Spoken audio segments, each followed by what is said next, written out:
नमस्कार साथियों, हमारे YouTube चैनल द्रोणा पीसीएस में आपका स्वागत है। अपना चल रहा था आदिकाल। आदिकाल के अंदर अपने पढ़ रहे थे अपभ्रंश साहित्य। किसके बारे में पढ़ रहे थे? अपभ्रंश साहित्य के बारे में पढ़ रहे थे। क्या है आदिकाल?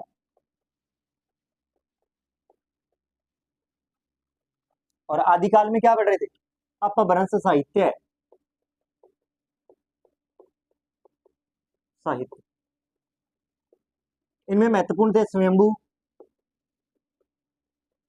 कुश्यदंत, अब्दुल रहमान। ठीक, अगर इनके बारे में चर्चा कर चुके हैं अपने, की या नहीं की है? कर ली। अब इसी कड़ी में अपने यहाँ आगे बात करते हैं आज किसके बारे में? देवसेन के बारे में चर्चा करते हैं। किसके बारे में चर्चा करेंगे? देवसेन के बारे में चर्चा करते हैं।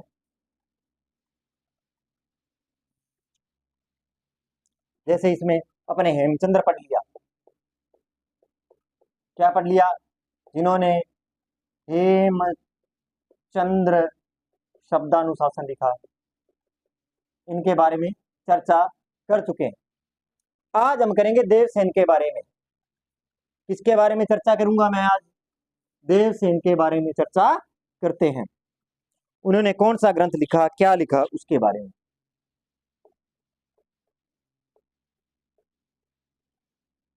इनके बारे में आज चर्चा करते हैं। इनके बारे में अगर चर्चा करूं तो सबसे पहले इनके ग्रंथ के बारे में चर्चा करेंगे। किसके बारे में चर्चा करूं? ग्रंथ।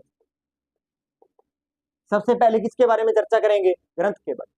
ग्रंथ है श्रावकाचार। कौन सा ग्रंथ है? श्रावकाचार। अगर इसी मैं बात करूं इसके समय, किसके बारे में चर्चा करूंगा? समय के बारे में। तो समय जो है वो है इनका 990 ईस्वी संवत या विक्रमी संवत 933। ये संवत। अब अगर मैं बात करूं इसकी भाषा की, किसके बारे में बात करेंगे? अपने भाषा के बारे में बात करूं तो अपभ्रंश मिश्रित हिंदी।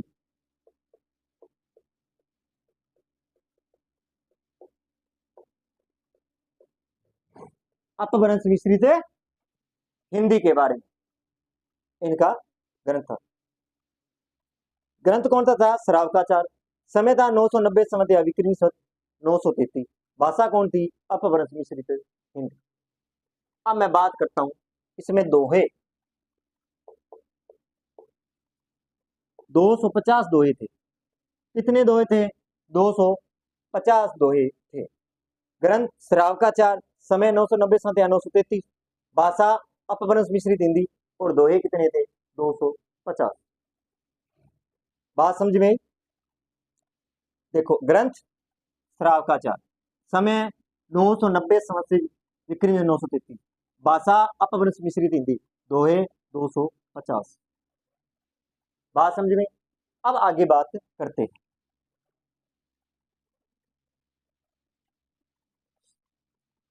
आगे इसमें अगर मैं बात करूं इसमें क्या बताया गया है श्रावकाचार में? देवसेन, इसमें बताया गया है कि श्रावक धर्म के, एक तो बताया गया श्रावक धर्म,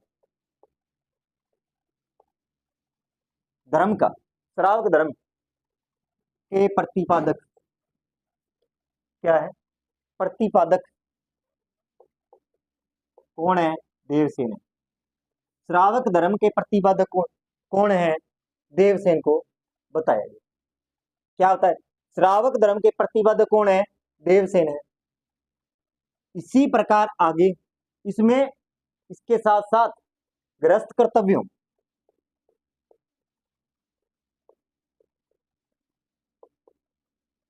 गृहस्थ जो कर्तव्य है, गृहस्थ कर्तव्यों की चर्चा की गई है।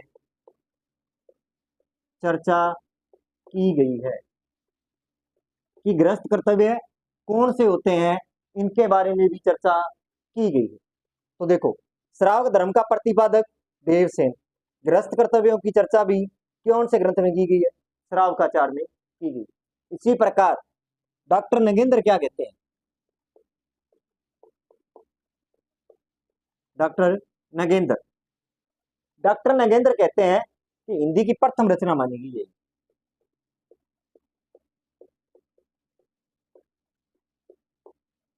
प्रथम रचना कौन सी रचना प्रथम रचना मानी गई? तो देखो क्या क्या चीजें पढ़ी अपने। एक तो ग्रंथ श्रावकाचार, ग्रंथ कौन सा था? श्रावकाचार। समय यहाँ पे द्वारा लिख देता हूं, 990 संवत से विक्रमी संवत 900। भाषा कौन सी थी बताओ? अपभ्रंश मिश्रित हिंदी।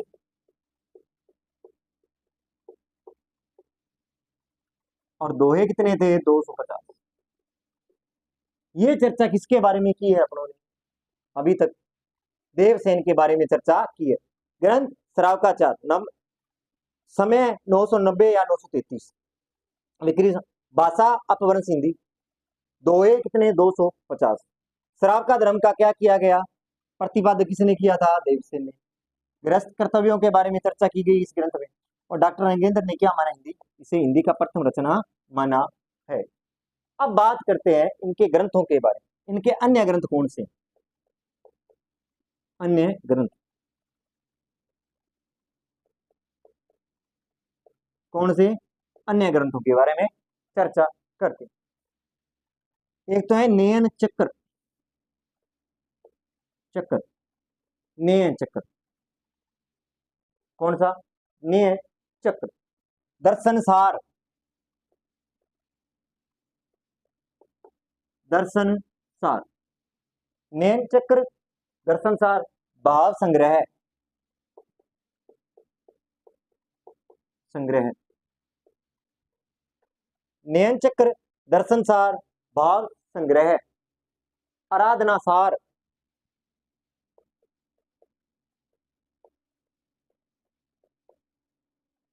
आराधना सार। और तत्व सार, तत्व सार। ये क्या है? ये रचनाएं हैं। अन्य ग्रंथ कौन से हैं? नयन चक्र, दर्शन सार, भाव संग्रह, आराधना सार या तत्व सार। ये क्या थे? और एक है स्वाय दम दोहा, स्वाय दम दोहा। ये रचनाएं किसकी हैं? देवसेन की रचनाएं हैं। किसकी रचनाएं हैं? देवसेन की रचनाएं मानी जाती है। तो एक बार फिर रिवीजन कर देता हूं जिसे आपको याद हो। देवसेन का ग्रंथ सरावकाचार, समय 990 से, भाषा अपभ्रंश, दोहे 250। शराब का धर्म के प्रतिपादक थे। गृहस्थ कर्तव्यों की चर्चा की गई। डॉक्टर नगेंद्र ने इन्हें प्रथम रचनाकार माना। अन्य रचनाएं न्याय चक्र, दर्शन सार, भाव संग्रह, आराधना सार, सार तत्व, स्वाय धर्म दोहा। ये रचनाएं किनकी है? देवसेन की है। किसकी रचनाएं हैं? देवसेन की रचनाएं हैं। अब बात करते हैं आगे। अब बात करते हैं इसमें आगे।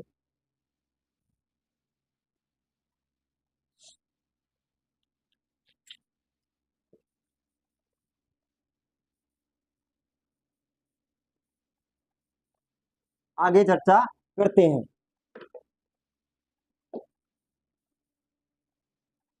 आगे अगर मैं चर्चा करूं इसी के बारे में, तो एक रचना है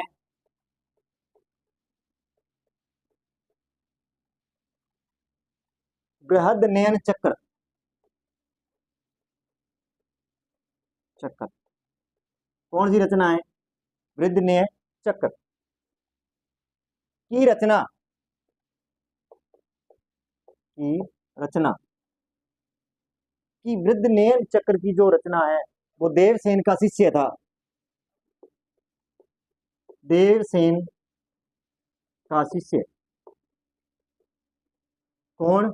देवसेन का शिष्य, और देवसेन का शिष्य का नाम था माइल धवल।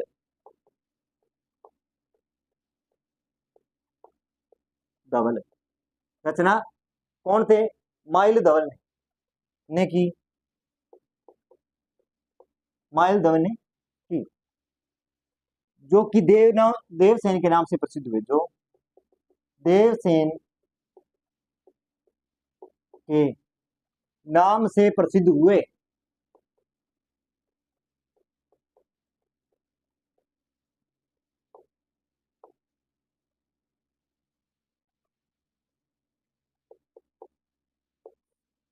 देखो कि वृद्ध ने चक्र की रचना किसने की?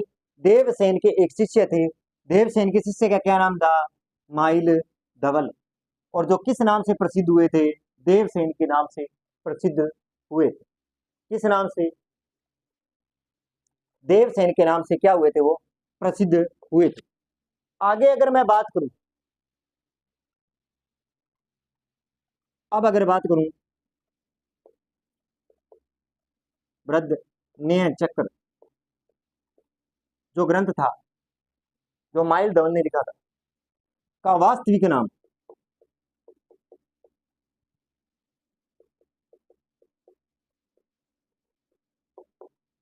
वास्तविक वास्तविक नाम की अगर मैं बात करूं, द्रव्य स्वाय प्यासा था।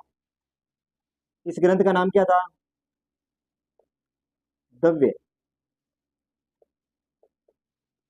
दव्य दव्य सहाव दव्य सहाव प्यास, ये इस ग्रंथ का नाम था। क्या था? नाम था। वृद्ध ने चक्र का ग्रंथ का वास्तविक नाम क्या था? दव्य सहाव प्यास। क्या नाम था? दव्य सहाव और प्यास, ये इस ग्रंथ का मुख्य नाम था। तो वृद्ध ने चक्र की रचना करने वाले कौन थे? देवसेन का शिष्य था माइल धवल। और वो किस नाम से प्रसिद्ध हुआ? देवसेन के नाम से। वृद्ध ने चक्र ग्रंथ जो था, वो किस वास्तविक नाम क्या था? दवै सहाव प्यास, ये ग्रंथ का मूल नाम था या वास्तविक नाम था। ठीक है, अब बात करते हैं आगे।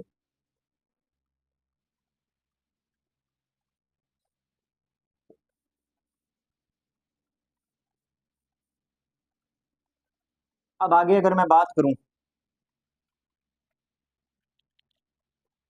आगे अगर मैं इस चर्चा को आगे बढ़ाऊं,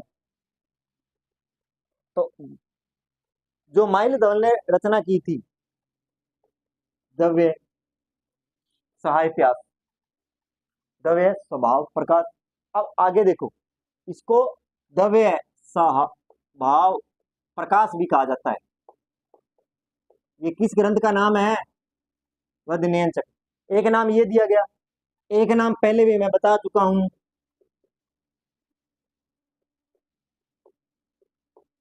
प्यास। ये दोनों नाम किस ग्रंथ के हैं? चक्र के। ये दोनों नाम इसी के हैं। ये दोनों नाम इसी ग्रंथ के हैं।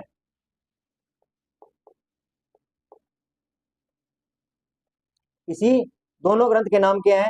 दव्य प्रकाश और दव्य साय प्यास, ये दोनों इसी ग्रंथ के नाम है। अब इसकी अगर भाषा की मैं बात करूं, किसकी बात करता हूं? भाषा की बात करता हूं। किसकी बात करूं? भाषा की अगर मैं बात करूं, अपभ्रंश भाषा में लिखा है।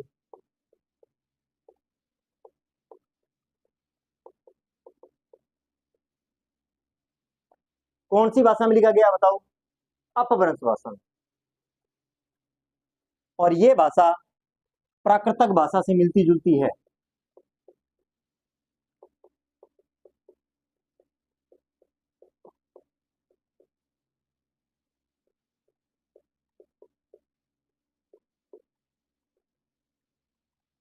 क्या है? प्राकृतिक भाषा से मिलती जुलती। अब अगर इसका साहित्य के अंदर दब साय प्यास की एक गाथा है। कौन सी? दब। कौन सी? दब सहाय प्यास पवास। पवास। दब सहाय पवास एक ग्रंथ है जो कि एक गाथा के रूप में है। किस रूप में है? गाथा के रूप में है। वो ग्रंथ किसके रूप में है? दब सहाय पवास ग्रंथ एक भाषा, एक गाथा के रूप में है, का अनुवाद किया था। अनुवाद किसने किया था? माइल धवल ने। माइल धवल ने।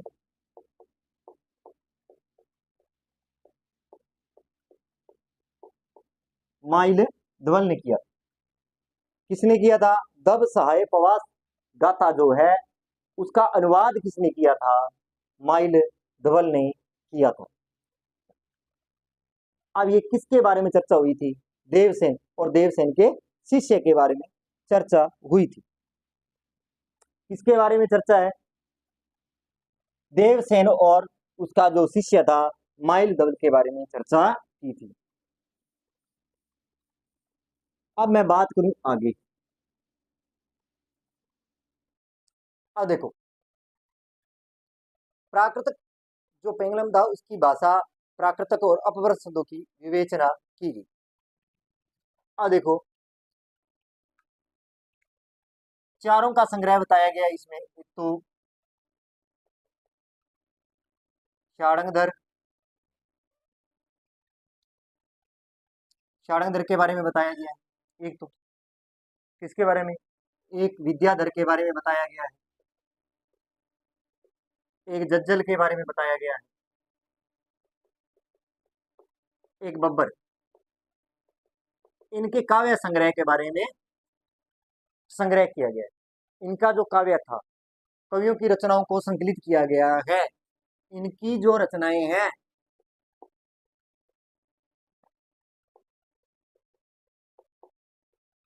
रचनाओं को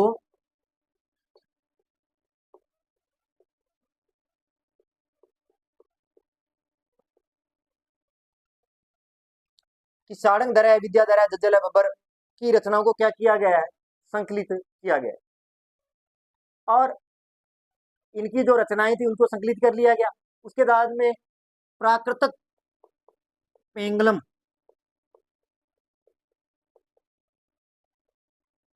ये जो रचना थी, जो प्राकृतिक पेंगलम को, प्राकृतिक पेंगलम को प्राकृतिक पिंगल सूत्र भी कहा गया है। पिंगल सूत्र, प्राकृतिक पिंगल सूत्र भी कहा गया। टीका किसने लिखी? वंशीधर ने। टीका की बात करूं तो कौन किसने लिखी थी? वंशीधर ने लिखी थी। टीका किसने लिखी थी? वंशीधर ने लिखी। आगे अगर मैं बात करूं, शाड़ंगधर, शाड़ंगधर जो थी, शाड़ंगधर ने शाड़ंगधर पद्धति,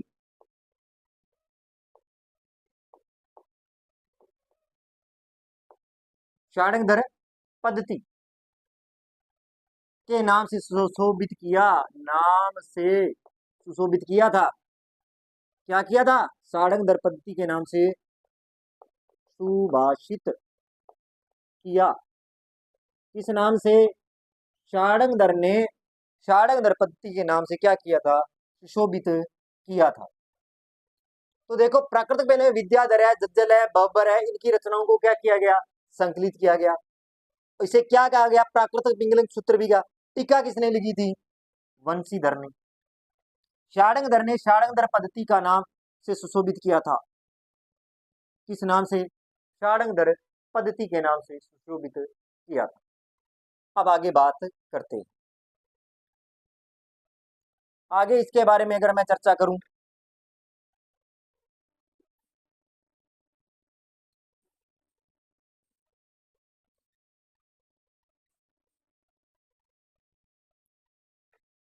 इसके बारे में आगे अगर मैं चर्चा करूं, प्राकृतिक पेंगलम के बारे में, शाड़ंगधर पद्धति में बहुत से ही साबर मंत्र की शाड़ंगधर पद्धति जो थी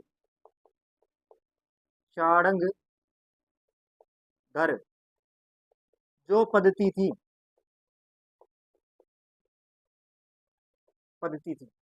षाडंग धर जो पद्धति थी वो बहुत ही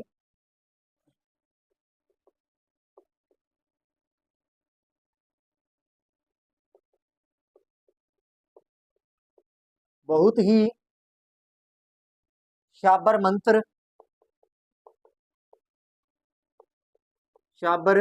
मंत्र और भाषा चरित्र काव्य था। भाषा चित्र काव्य था। कैसा काव्य था? भाषा चित्र काव्य था। षाडंग पद्धति में बहुत से ही शापर मंत्र जो भाषा चित्र काव्य थे। कैसे थे? काव्य चित्र नाम दिया गया।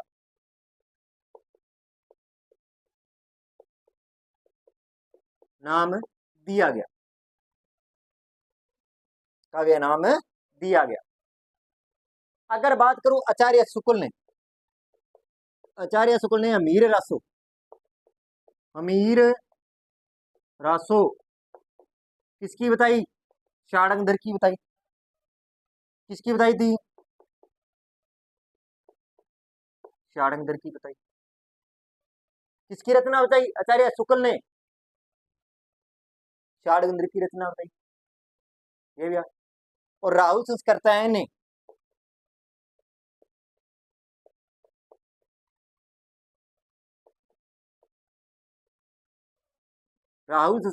ने झज्जर किसकी बताई? झज्जर की। राहुल संस्कृतायन ने किसकी बताई? झज्जर की। बच्चन सिंह ने, किसके बारे में बात करूं मैं? बच्चन सिंह। इनके बारे में अगर मैं बात करूं, बच्चन सिंह, तो बच्चन सिंह ने षाडंग धर कुंडलियां छंद, षाडंग धर कुंडलियां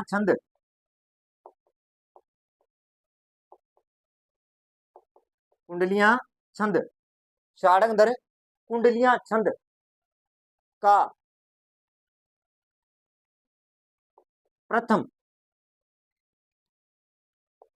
प्रयोगकर्ता था। कौन था प्रयोगकर्ता? क्या था? प्रयोगकर्ता था। कि षाडंग धर जो पद्धति हुई बहुत ही शापर मंत्र और भाषा चरित्र का नाम भी दिया गया। आचार्य मीरासो ने षाडंग धर की रचना मानी है। राहुल संस्कृतायन ने झज्जर को माना और बच्चन सिंह ने षाडंग धर कुंडलियां छंद का प्रथम प्रयोगकर्ता किसे माना? षाडंग धर। ये चीजें किसके बारे में थी? प्राकृतक पेंगलम के बारे में चर्चा थी। तो आज हमने देवसेन का श्रावकाचार और प्राकृतक पेंगलम ग्रंथ के बारे में चर्चा की। आज देखो, जैसे श्रावकाचार देवसेन की थी, उसमें गृहस्थ जीवन को त्याग दिया, श्रावक धर्म का प्रतिपादन किया। उनके ग्रंथ जैसे नैनचंद्र, दर्शनसार, भावसार, आराधनासार, तत्वसार आदि ये ग्रंथ थे। वास्तविक नाम द्रव्य प्यास था। इनका एक शिष्य था जिसका नाम था धवल, माइल धवल। उनकी रचना थी वृद्ध नयन चक्र, जिसका वास्तविक नाम क्या था? द्रव्य साव प्यास। ठीक है, इनके बारे में बता। उसके बाद प्राकृतिक पेंगलम के बारे में बात करूं तो ये लक्ष्मीधर 14वीं शताब्दी में, उसमें किसकी कविताओं का संग्रह था? विद्याधर, षाडंग धर, झज्जर, बबर की रचनाओं के। इसे प्राकृतिक पिंगल सूत्र भी कहा गया। टीका वंशीधर ने लिखी। ठीक है, षाडंग धर पद्धति नाम षाडंग धर ने दिया। उसके बाद में अमीर रासो किसने? आचार्य शुक्ल के अनुसार षाडंग धर ने लिखी। और षाडंग धर कुंडलियां छंद का प्रथम प्रयोगकर्ता किसे माना? बच्चन सिंह ने षाडंग धर को माना था। ये चर्चाएं आज हमने की। अगर आपको मेरी क्लास अच्छी लगी हो तो लाइक करें, कमेंट करें और चैनल को सब्सक्राइब करें। धन्यवाद।